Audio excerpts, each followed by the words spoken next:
Hello दोस्तों, स्वागत है आप सभी का लर्निंग विद प्रियांशी में। तो आज हम लोग इस वीडियो के माध्यम से ये जानेंगे कि कैसे ब्रिटिश भारत आए थे व्यापार करने के लिए और उन्होंने धीरे धीरे भारत को अपना गुलाम बना लिया था। तो इस पूरी कहानी को हम लोग इस वीडियो के माध्यम से कवर करेंगे। तो चलिए शुरू करते हैं। सबसे पहले तो ये जानिए कि भारत में वो लोग व्यापार करने क्यों आना चाहते थे, क्या रीजन था। तो सबसे बड़ा रीजन ये था कि भारत को सोने की चिड़िया कहा जाता था और भारत एक बहुत ही समृद्ध देश था। ठीक है, भारत में किसी भी चीज की कमी नहीं थी। यहाँ सोना, चांदी, अन्य धातुएं, पेट्रोल, खनिज और मसाले और रेशम हो गया, नील हो गया, कपास हो गया, चाय हो गया, अफीम हो गया, ये सारी चीजें भारत में उपलब्ध थी। ठीक है, और अन्य खजाने भी थे। ठीक है, तो इसीलिए भारत को समृद्ध देश या फिर सोने की चिड़िया कहा जाता था, जिसका कारण था कि ये लोग भारत में व्यापार करना चाहते थे, भारत में अपना शासन करना चाहते थे। तो आगे बात समझ में। तो अब ये सोचिए जरा कि भारत एक समृद्ध देश है, ये बात ब्रिटिश तक कैसे पहुंची, ये बात उन लोगों तक कैसे पहुंची कि भारत में इतना ज्यादा सोना चांदी है, इतना ज्यादा समृद्धि है। तो ये बात एक व्यक्ति था, रॉल्फ फिच नाम का। ठीक है,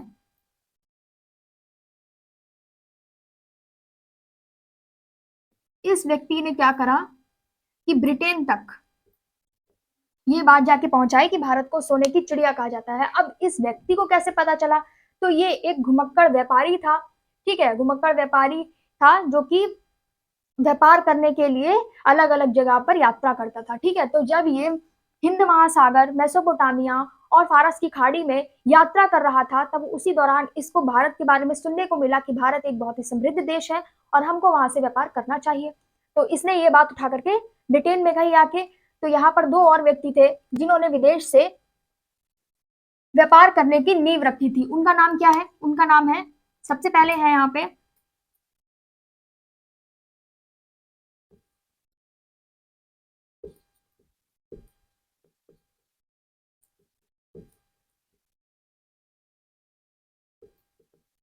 पहले हैं थॉमस सैम्पे और दूसरे हैं जॉन वॉट्स। ठीक है, तो ये दो व्यक्ति थे जिन्होंने विदेश से व्यापार करने की नींव रखी थी। फिर एलिजाबेथ प्रथम उस टाइम पे राज कर रही थी, महारानी थी ब्रिटेन की। तो एलिजाबेथ प्रथम ने क्या किया, लिख लीजिए अच्छा यहाँ पे। एलिजाबेथ प्रथम ने पूर्वी एशिया से व्यापार करने की अनुमति दे दी थी। कहाँ से? पूर्वी एशिया से व्यापार करने की अनुमति दे दी थी। जब इनको अनुमति मिल गई थी, ठीक है, इनकी डेट याद रखिएगा, 31 दिसंबर 1600। ठीक है, इसको याद रखिएगा। इन दोनों ने मतलब अपने देश से विदेश में व्यापार करने की जो नींव रखी थी वो कब रखी थी? 31 दिसंबर 1600 में। ठीक है, उसके बाद क्या हुआ कि एलिजाबेथ से ये लोग परमिशन लेने गए। ठीक है, कि हमको भारत से, सॉरी, अपने देश से बाहर भारत में व्यापार करना है। तो एलिजाबेथ प्रथम ने इन लोगों को परमिशन दे दी थी भारत में व्यापार करने के लिए। ठीक है, इतनी बात आप सभी को समझ में आ गई। फिर क्या हुआ? Sir James Lancaster. ठीक है, इस व्यक्ति का नाम याद रखिएगा, सर जेम्स।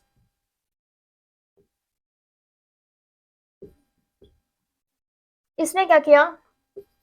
24 अगस्त को 1608 में भारत के एक बंदरगाह, सूरत के बंदरगाह पर पहला कदम रखा था। कितने व्यापारियों के साथ में?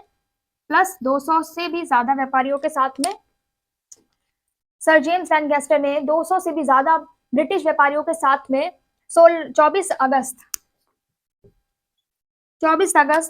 1608 में सूरत के बंदरगाह पर अपना पहला कदम रखा था। किस मकसद से रखा था? भारत में व्यापार करने के लिए। ठीक है, लेकिन क्या भारत में व्यापार करना इतना आसान था? बिल्कुल भी नहीं। तो भारत में व्यापार करना इतना आसान नहीं था, जिसके लिए इनको क्या करना था, इन्होंने एक योजना बनाई कि हम शाही परिवारों को मनाएंगे भारत में व्यापार करने के लिए। तो इन्होंने क्या किया कि 7 सालों तक ब्रिटिश, सॉरी, 7 सालों तक शाही परिवारों को मनाया। किसने? इन लोगों ने, कि हमको भारत में कारखाना खोलने की अनुमति दे दीजिए, हम भारत में व्यापार कर सके, उसकी हमको अनुमति दे दीजिए। तो 7 साल तक तो इनको अनुमति नहीं मिली। लेकिन फिर एक व्यक्ति था जिसका नाम क्या है, यहाँ पे लिखते हैं,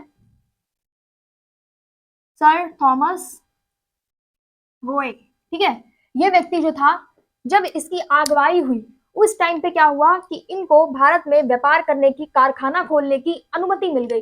ठीक है, तो सबसे पहले इन लोगों ने अपना, जब 7 साल के बाद में इन लोगों को कारखाना खोलने की अनुमति मिली इसकी अगुवाई में, तब इन लोगों ने पहला अपना जो कारखाना था वो कहाँ खोला? सूरत में खोला। दूसरा कहाँ खोला? मद्रास में खोला। ठीक है, पहला सूरत में और दूसरा मद्रास में, तो इस चीज को आप लोग याद रखिएगा। फिर क्या हुआ कि जिस टाइम पे ईस्ट इंडिया कंपनी भारत में स्थापित हो रही थी, उसी टाइम पे दिल्ली की राजगद्दी पे बैठा हुआ बादशाह अकबर, उसकी मृत्यु हो गई थी, जिसकी बाद में गद्दी किसने संभाली थी? गद्दी संभाली थी जहांगीर ने। ठीक है, जब जहांगीर वहां पे गद्दी पे बैठा राज कर रहा था, तब ये वहां पे पहुंचे ब्रिटिश। ठीक है, और इन्होंने वहां पर कारखाना खोलने या व्यापार करने की अनुमति मांगी। ठीक है, तो जहांगीर ने इनको साफ साफ मना कर दिया कि नहीं, आप यहाँ पर कारखाना नहीं खोलेंगे। फिर क्या हुआ कि जैसे इन लोगों ने यहाँ पर 7 साल तक इन लोगों को मनाया, शाही परिवारों को कारखाना खोलने के लिए, और लास्ट में वो मान गए 7 साल के बाद में। वैसे ही यहाँ पर भी हुआ था, इन लोगों ने 3 साल तक उनको मनाया, लेकिन 3 साल तक वो लोग नहीं माने। लेकिन फिर एक व्यक्ति आया, जैसे यहाँ पर ये आए थे तब उन्होंने परमिशन दे दी, वैसे ही यहाँ पर भी एक व्यक्ति आया था, जिसका नाम क्या था? जिसका नाम था कैप्टन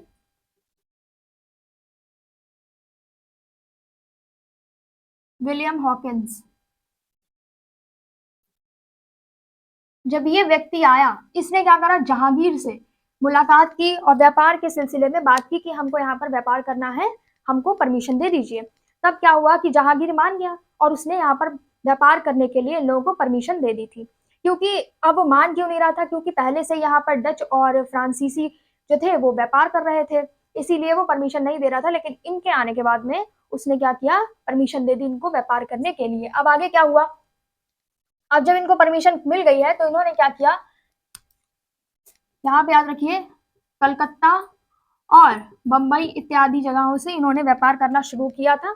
ठीक है, जब यहाँ से इन्होंने व्यापार करना शुरू किया, इन्होंने क्या किया कि थोड़ी थोड़ी जगहों से व्यापार करना शुरू किया, और एक टाइम ऐसा आया कि पूरे भारत पर इनका कब्जा हो गया। ठीक है, क्या था कि रेशम, नील, कपास और मसाले हो गए। ठीक है, बाकी चाय हो गया, अफीम हो गया, इन सब का क्या था कि ऑलरेडी यहाँ पर कारखाने थे। ठीक है, क्योंकि जैसा कि मैंने बताया कि यहाँ पर पहले से ही जो डच थे, पुर्तगाली थे, ठीक है, और फ्रांसीसी थे, ठीक है, वो पहले से ही यहाँ पर अपने कारखाने खोले हुए थे, व्यापार कर रहे थे। तो ऐसे में ब्रिटिशों ने क्या सोचा कि जब, अब देखिए, जैसे कि एक गांव में, मैंने पहले ही बता चुकी हूँ पिछले वीडियो में, लेकिन फिर से, कि एक गांव में जैसे कि एक कारखाना है, ठीक है, अब उसके पास से 5-6 कारखाने और खुल गए। ठीक है, तो क्या है कि एक कारखाने को प्रॉफिट नहीं होगा। ठीक है, कोई इस वाले कारखाने से सामान लेगा तो कोई उस वाले से लेगा, कोई उससे तो कोई किसी से, है ना। तो अगर पूरे गांव में एक ही कारखाना होगा, तो क्या होगा? सारा प्रॉफिट जो होगा वो केवल एक उसी कारखाने को होगा। तो वही यहाँ पर ब्रिटिशों ने भी सोचा कि भैया इन लोगों को ऐसा करते हैं, इन लोगों में आपसी फूट डलवा देते हैं। ठीक है, आपसी में इन लोगों का मतभेद करवा देते हैं और इन लोगों को भारत से बाहर का रास्ता दिखा देते हैं। ठीक है, फिर क्या हुआ कि इन्होंने ऐसा ही किया, और ब्रिटिशों ने दूसरे देश पर, यानी कि भारत पर, अपना दबदबा धीरे धीरे स्थापित करने लगे। ठीक है, फिर क्या हुआ कि 1600 आते आते 1600 ईस्वी के दशक में इन लोगों ने भारत पर पूरी तरह से अपना शासन शुरू कर दिया, अपना अपने नियंत्रण में इन्होंने भारत को पूरी तरह से ले लिया था 1600 के दशक में, और इन लोगों को भारत से बाहर का रास्ता दिखा दिया था। अब भारतीयों की गलती क्या थी यहाँ पे? भारतीयों की गलती क्या थी कि भारतीय भारतीय जो थे वो आर्थिक, राजनैतिक और सामाजिक स्तर से बहुत ही ज्यादा मतभेद करते थे। ठीक है, जैसे कि ये उस कास्ट का है, ये उस जाति का है, ये उस धर्म का है। ठीक है, ये काला है, ये गोरा है, बहुत मतभेद था लोगों के अंदर। ठीक है, जाति पाति, ऊंच नीच का उन लोगों में बहुत ज्यादा मतभेद था, जिसका इन लोगों ने फायदा उठाया भर भर के। इन्होंने उसको उसके खिलाफ भड़काया, उसको उसके खिलाफ भड़काया। ठीक है, अगर ऐसा होता कि उस टाइम पे भारत जो था वो एकजुट होता, तो कोई भी दूसरे देश का व्यक्ति आकर के दूसरा देश हमारे भारत में कभी भी शासन नहीं कर पाता। ये रियलिटी है, अगर भारत में एकता होती तो। ठीक है, लेकिन भारत में एकता थी ही नहीं। कोई कह रहा है कि भाई इनका रंग रूप हमसे अलग है, कोई कह रहा है कि इनकी जाति अलग है। ठीक है, पहले जमाने में क्या होता था कि जाति देखकर, जाति धर्म बहुत ज्यादा, और ये जाति धर्म हो गया, अंधविश्वास हो गया, काला जादू हो गया, और जो अजीब अजीब सी प्रथाएं थी वो भी बहुत ज्यादा मान्यता थी, ठीक है, उनकी। ठीक है, चलिए वो छोड़िए। तो इसका क्या हुआ, इन्होंने फायदा उठाया और भारतीयों में फूट डलवाना शुरू कर दिया। ठीक है, और जो शाही परिवार के कुछ लोग थे वो इन्होंने अपने वफादार भी रखे, ताकि वो हमारा साथ दे सके। ठीक है, तो इतनी बात समझ में आ गई। इन लोगों ने फूट डालो राज करो नीति का पालन किया, और 1750 के बाद में क्या हुआ कि पूरा शासन इनके हाथ में चला गया, पूरा भारत इनके नियंत्रण में हो गया पूरी तरह से। और इन्होंने शाही लोगों को, शाही परिवारों को कुछ अपना वफादार भी रखा था। ठीक है, फिर देखिए 1757 में क्या हुआ। 1757 में ईस्ट इंडिया कंपनी के रॉबर्ट क्लाइव के नेतृत्व में क्या हुआ कि बंगाल के नवाब सिराजुद्दौला को प्लासी की लड़ाई में पराजित कर दिया गया, ठीक है, और बंगाल को पूरी तरह से अपने कब्जे में कर लिया गया था। ठीक है, किसने? रॉबर्ट क्लाइव ने, east India company Robert Clive के नेतृत्व में। ठीक है, इनके नेतृत्व में क्या हुआ कि प्लासी की लड़ाई में बंगाल के नवाब सिराजुद्दौला को पराजित कर दिया गया और बंगाल को पूरी तरह से अपने नियंत्रण में कर लिया गया, अपने कब्जे में कर लिया गया। अब क्या हुआ कि ईस्ट इंडिया कंपनी जो थी उसने धीरे धीरे पहले उसने मद्रास, सूरत, बॉम्बे, कोलकाता, ठीक है, इन सब जगहों पर अपना राज किया और धीरे धीरे क्या किया इसने कि पूरे भारत को अपने कब्जे में कर लिया। ठीक है, छोटे छोटे राज्यों से शुरू करके इसने पूरे भारत देश को अपने कब्जे में कर लिया और भारतीयों को उन्हीं की देश में, उन्हीं की जमीन पर गुलाम बना के रख दिया। इसने क्या किया कि अपना व्यवहार जो था वो शाही परिवारों के लिए बदल दिया। पहले जहां वो रिक्वेस्ट कर रहा था कि हमको यहाँ पर कारखाना खोलने की अनुमति दे दीजिए, ठीक है, अब क्या है, उनका व्यवहार भी बदल गया, यानी कि बाजार बदला, व्यवहार बदला।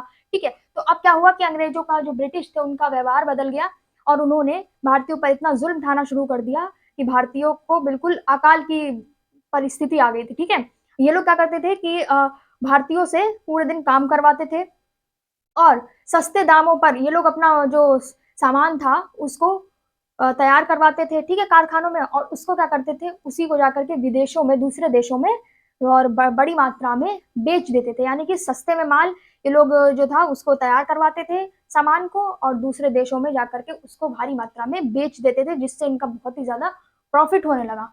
ठीक है, इन्होंने भारतीयों की बहुत बुरी हालत कर दी। जो देश कभी सोने की चिड़िया कहा जाता था, अब उस देश में लोगों के पास पहनने को कपड़े नहीं रह गए थे, खाने को खाना नहीं रह गया था। इतनी गरीबी आ गई थी कि लोग अपने बच्चों तक को बेचने को तैयार थे, काम कराने को तैयार थे एक वक्त की रोटी के लिए। ऐसा आ गया था उस देश में परिस्थिति। क्यों आई थी वो भी आपको पता है। यहाँ पे थोड़ी भारतीयों की गलती थी कि वो लोग एकजुट नहीं थे। अगर वो एकजुट होते, सब लोग मिलकर कार्य करते, ठीक है, तो ये अंग्रेज कभी भी भारत को गुलाम नहीं बना पाते। ठीक है, तो इतनी बात आपको समझ में आ गई कि जो ये लोग जो थे इन्होंने धीरे धीरे करके सब लोगों को, कुछ लोग जो इनकी चमचागिरी करते थे शाही परिवारों में और जो अन्य लोग थे उन लोगों को इन्होंने अपना वफादार रख लिया। अब वो भी भारतीय होकर भी भारतीयों पर ही जुल्म ढा रहे हैं। ठीक है, तो ये बात याद रखिएगा। उसके बाद में क्या हुआ कि ये लोग भारतीयों से पूरा दिन काम करवाते थे और उनको उसका 1/3 भाग दे देते थे। ठीक है, केवल यहाँ थोड़ा सा भाग दे देते थे, जिसके बाद उनके पास, समझ लीजिए, खाने को भी नहीं बचा था। बिल्कुल उनके पास खाने को भी नहीं था, ना पहनने को था, कुछ भी। इतना इन्होंने भारत को मतलब पीछे ऐसे देशों की श्रेणी में लाके खड़ा कर दिया था, उस सोने की चिड़िया वाले देश को, जहां पर लोग अकाल से मर रहे थे, भूख से मर रहे थे। ठीक है, नई राजस्व की प्रणाली के आधार पर इन्होंने क्या किया था, या मदद से इन्होंने क्या किया था, भारत के व्यापारिक एकाधिकार को अपने कब्जे में कर लिया था, प्राप्त कर लिया था। ठीक है, जिससे क्या हुआ, भारत के लोग जो राजस्व देते थे उसका 1/3 भाग के बदले इन लोगों को अपना उत्पाद, इन लोगों को, ब्रिटिशों को बेचना पड़ता था। सोचिए कितनी बुरी स्थिति आ गई थी। जो किसान थे और जो बाकी जो किसान थे, जो रेशम का कार्य करते थे या फिर जो कपास का कार्य करते थे, जो सारे व्यापारी थे छोटे छोटे, ठीक है, वो क्या हुए, पूरी बुरी बुरी हालत में थे। ठीक है, क्यों? क्योंकि इन लोगों से लड़ने की हिम्मत भी नहीं थी उनमें। ठीक है, क्या हुआ कि जो अंग्रेज थे, ब्रिटिश थे, उनके पास 250 लाख, ठीक है, 250 लाख से भी ज्यादा सेना थी। अब सोचिए, 250 लोग से ज्यादा जो लोग कभी आए थे व्यापार करने के लिए, अब उनके पास 2.5 लाख से भी ज्यादा सेना थी, जिसका मुकाबला भारतीय नहीं कर सकते थे। तो ईस्ट इंडिया कंपनी ने भारत पर 120 सालों तक राज किया, जिसमें 34 बार भारत में अकाल पड़ा था। ठीक है, भारत में अकाल पड़ा। 120 सालों तक जब ये लोग राज किए तो 34 बार भारत में अकाल पड़ा था। ठीक है, फिर क्या हुआ, 1857 में आप लोगों को पता है प्रथम भारतीय स्वतंत्रता संग्राम हुआ था, जो कि मेरठ से शुरू हुआ था, जिसमें सैनिकों ने एकजुट होकर ब्रिटिशों के खिलाफ लड़ाई लड़ी थी। ठीक है, उनके खिलाफ आवाज उठाई थी। पहला स्वतंत्रता संग्राम बहुत इंपॉर्टेंट है। क्यों? क्योंकि जब से ये लोग ब्रिटिश जो थे भारत में व्यापार करने आए थे, उसके बाद से ये पहला कदम था उन लोगों के खिलाफ जो भारतीय सेनानियों ने उनके खिलाफ उठाया था। इसीलिए बहुत ही ज्यादा इंपॉर्टेंट है। 1857 का मेरठ से शुरू था, ठीक है, मेरठ से शुरू हुआ था, लेकिन क्या था कि ये ये जो था इसकी भारी कीमत जो थी वो भारतीय लोगों को, भारतीय सेनानियों को उठानी पड़ी थी, ठीक है। ये विफल रहा था और भारतीय सेनानियों को इसकी बहुत बुरी और भारी कीमत उठानी पड़ी थी। लेकिन एक चीज अच्छी हुई कि जब ये हुआ, ठीक है, तो क्या हुआ कि लोगों के अंदर चिंगारी बैठ गई कि अब हमको अपना भारत आजाद चाहिए है तो चाहिए है बस, ठीक है। तो लोगों के अंदर जोश आ गया, ठीक है, हिम्मत आ गई कि अब हम इन ब्रिटिशों को अपने भारत से हटा देंगे, पूरी तरह से भगा देंगे और अपना भारत आजाद कराएंगे। लेकिन क्या हुआ कि अभी ऐसा कुछ नहीं हुआ, अभी तो बहुत सालों तक उनको गुलाम बन के रहना पड़ेगा। 1874 में 1874 में क्या हुआ कि ईस्ट इंडिया कंपनी भंग हो गई, ठीक है। ईस्ट इंडिया कंपनी भंग हो गई, लेकिन पूरी तरह से भंग नहीं हुई थी। क्या हुआ था कि जो ईस्ट इंडिया कंपनी की सेना थी प्लस जो ब्रिटेन की सेना थी, उनको क्या कर दिया गया, विलय कर दिया गया। क्या कर दिया गया, विलय कर दिया गया, ठीक है। और जो नौसेना थी, नौसेना, उसको क्या कर दिया, पूरी तरह से खत्म कर दिया गया था, ठीक है। इतनी बात आगे समझ में कि 1857 के बाद क्या हुआ कि भारतीयों के अंदर आजादी की चिंगारी चलने लगी। और 1874 में क्या हुआ कि ईस्ट इंडिया कंपनी भंग कर दी गई, लेकिन पूरी तरह से भंग नहीं हुई थी। ईस्ट इंडिया कंपनी की सेना को और ब्रिटेन की सेना को आपस में विलय कर दिया गया था और नौसेना को पूरी तरह से खत्म कर दिया गया था। इसके बाद में क्या हुआ कि जब ब्रिटिश जो था, जब ईस्ट इंडिया कंपनी का भारत से पूरी तरह से खात्मा हो गया, ठीक है, उसके बाद क्या हुआ कि ब्रिटेन की महारानी ने भारत पर राज शुरू कर दिया, शासन करना शुरू कर दिया। किसने, ब्रिटेन की महारानी कौन थी, कमेंट में बताना सब लोग। अगर चैप्टर समझ में आया हो तो भी बताइएगा, नहीं आया हो तो भी बताइएगा, ठीक है। थोड़ा बता दीजिए करिए, अगर कोई गलती होगी तो मैं उसको नेक्स्ट वीडियो में सुधार लूंगी, ठीक है। आप लोग कुछ बताते हैं नहीं लेकिन। तो क्या हुआ कि इसके बाद में ब्रिटेन की महारानी, कमेंट में बताना कौन है ब्रिटेन की महारानी। ब्रिटेन की महारानी ने क्या किया कि अब भारत पर शासन करना शुरू कर दिया। तो भारत क्या हो गया, अब उनके अधीन हो गया। लेकिन क्या था कि इतने बुरे हालात नहीं हुए थे, मतलब ठीक ठाक चल रहे थे भारतीय उस टाइम पे। इतने बुरे हालात नहीं हुए थे कि जितने इन्होंने ब्रिटिश लोगों ने कर दिए थे। अंग्रेजों ने इतना बुरा हाल कर दिया था भारत का कि अकाल पड़ने लगे थे, लोग मर गए भूख से बहुत सारे। लेकिन इनके राज में ऐसा नहीं हुआ, कि इतना बुरी हालत में नहीं था। लेकिन फिर भी ये भारतीय क्या थे, अब उनको पूरी तरह से आजादी चाहिए थी। अब वो नहीं चाहते थे कि हम पर कोई भी राज करे, हम किसी के गुलाम बन के रहे। तो उनके अंदर ये बात रह गई। और फिर उन्होंने 1947 में हमारा भारत पूरी तरह से गुलामी से आजाद हो गया और अंग्रेज भारत से चले गए, ठीक। उसके बाद हम लोग आजाद हो गए, ठीक है। लेकिन क्या हुआ कि अंग्रेजों ने भारत को इतनी क्षति पहुंचाई थी, इतना पीछे लाकर खड़ा कर दिया था। जहां भारत एक समृद्ध देश कहलाता था, सोने की चिड़िया कहलाता था, जहां भारत में किसी चीज की कमी नहीं थी, ठीक है, आज वही भारत सबसे पिछड़े देशों की एक लाइन में खड़ा हो गया था आके। अब सोचिए आप, कहां से कहां ला करके खड़ा कर दिया था इन ब्रिटिशों ने हम लोगों को, है ना। सिर्फ इस वजह से, क्योंकि हम लोगों में एकता नहीं थी, अपने ही देश के लोगों के प्रति एकता नहीं थी। लड़ते रहते थे कि भाई ये तो ऊंचे जात के हैं, ये तो नीची जात के हैं, हम इनका छुआ पानी नहीं पियेंगे, हम इनके घर नहीं जाएंगे, ये काला है, ये गोरा है, ये ऐसा है, वैसा है, ठीक। इसी वजह से मेन रीजन यही था कि ये लोग हमारे भारत पर राज कर पाए, हम लोगों को गुलाम बना पाए, ठीक है। आगे बात समझ में। तो ये थी पूरी कहानी कि कैसे ये लोग पहले धीरे धीरे धीरे धीरे व्यापार करने आए, परमिशन ली, सारी चीजें। उसके बाद में ये लोग एक टाइम ऐसा आया कि लोगों ने भारत को अपना ही बना लिया, बिल्कुल, ठीक है। तो कब से ये लोग शुरुआत करी इन्होंने व्यापार करने से लेकर के हमारे भारत आजाद हुआ तब तक का मैंने सब कुछ आपको बता दिया है, जो जो हुआ था, बिल्कुल सारी चीजें, ठीक है। उम्मीद है आप लोगों को समझ में आया होगा, ठीक है। और अगर कुछ समझ में ना आया हो तो भी आप लोग कमेंट में बता सकते हैं। क्लास कैसी लगी वो भी आप लोग कमेंट में जरूर बताइएगा, थोड़ा मोटिवेशन मिलता है मुझे भी, ठीक है। तो मिलते हैं ऐसे ही हेल्पफुल वीडियो के साथ। Okay, thanks for watching.